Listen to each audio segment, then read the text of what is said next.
लग्नगाठ बांधली जाते तेव्हापासून त्याच्या नावाचं कुंकू आणि मंगळसूत्र अभिमानानं मिरवतेस तू. त्याचा संसार, त्याची मुलं, त्याचे आईबाप, त्याचं घरदार, त्याचं सगळं काही सांभाळतेस तू. त्याची अर्धांगिनी होऊन त्याचा संसार फुलवतेस, त्याच्या घराला घरपण देतेस. आणि एक दिवस अचानक नियतीच्या डावात तुझे कुंकू हरवते. तू कोसळतेस, तू ढासळतेस, तू पूर्णपणे संपल्यागत जमा होतेस. पण तुला लढायचं असतं लेकरा बाळांसाठी, सासू सासऱ्यांसाठी. त्यामुळे नियतीच तुला लढायचं बळ देते.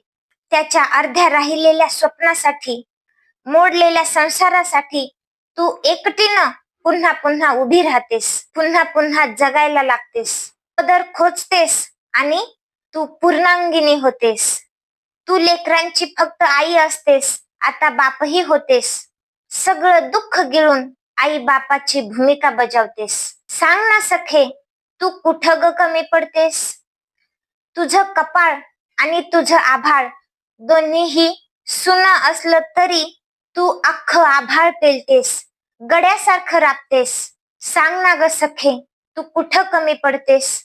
म्हणूनच म्हणते सखे, तू उगाच जीवाला जाळू नकोस.